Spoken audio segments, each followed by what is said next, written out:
Why Catholic Church condemn being a Freemasonry? At yan na nga guys, yan natin pag-uusapan para sa araw na to. At ang title nito is Canon Law of the Catholic Church. Ano nga ba ang Canon Law ng Catholic Church? It is a system of law and ecclesiastical legal principles made and enforced by the hierarchical authorities of the Catholic Church to regulate its external organization and government and to order and direct the activities of the Catholic towards the mission of the Church. It was the first modern Western legal system and is the oldest continuously functioning legal system in the West. At ang titingnan natin guys is yung tanong ng ating dalawang viewers sa YouTube natin. Ito ay si Sir Joshua Baranda at yung kay Sir Aga Antonio.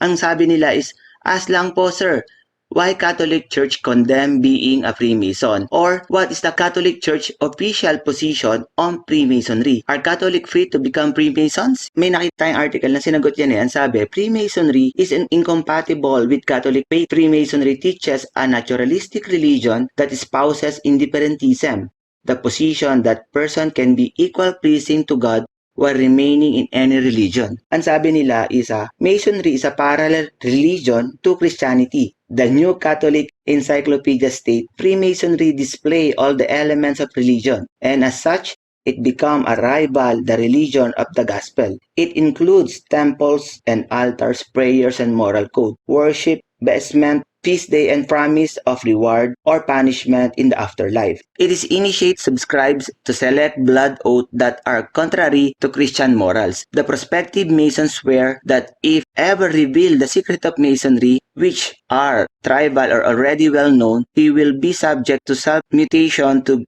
gruesome execution. Masonry primarily objectives has been the destruction of the Catholic Church. Wow! The Church has imposed the penalty of excommunication on Catholic who become Freemason. The penalty of excommunication for joining Masonic Lodge was explicit in the 1917 Code of Canon Law. At ito ay ang Canon 2335 and it is implicit the 1983 Code, the Canon 1374. Affiliation with Masonic or similar societies. Those who join a Masonic sect or other societies of the same sort which plot against the Church or against legitimate civil authority incur ipso facto on excommunication simply refers to the Holy See. Because the revised penal code of canon law is not explicit on this point, some drew the mistaken conclusion that the Church prohibition of Freemasonry had been dropped. As a result of this confusion, shortly before the 1983 code was promulgated, the Sacred Congregation for the Doctrine of the Faith issued a statement indicating that the penalty was still in force. This statement was dated November 26, 1983. Sacred Congregation for the Doctrine of the Faith. Declaration concerning status of the Catholics becoming Freemason. On 19th July 1974, this congregation wrote to the some Episcopal conferences a private letter concerning the interpretation of the Canon number 2335 of the Code of the Canon Law, which forbid Catholics under the penalty of excommunication to enroll in the Masonic or other similar associations. Since the said letter has become public and has been given rise to the enormous and tendency-use interpretation, this congregation, without prejudice to the eventual norms of the new code, issued the following confirmation and clarification. Number 1. The present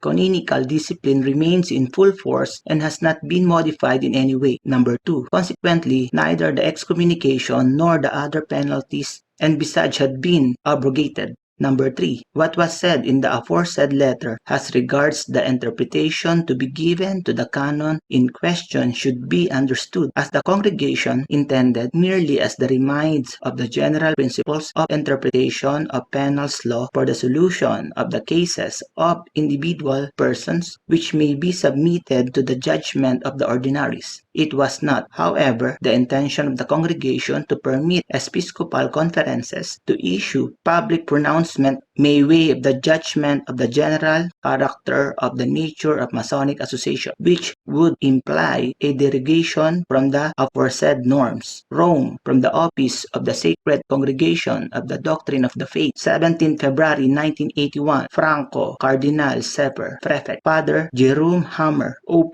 Titular Archbishop of Lurium, Secretary. Yan yung sulat na nilabas nila kasi akala ng mga tao daw wala na yung batas na yon, or dahil sobrang tagal na at dahil na-revise na nga siya. Ito, sumulat ang Sacred Congregation of the Doctrine of the Faith para ipakita at ilabas ito sa buong mundo. At ayan, makikita nyo naman dyan yung sulat na yan. That is from February 17, 1981.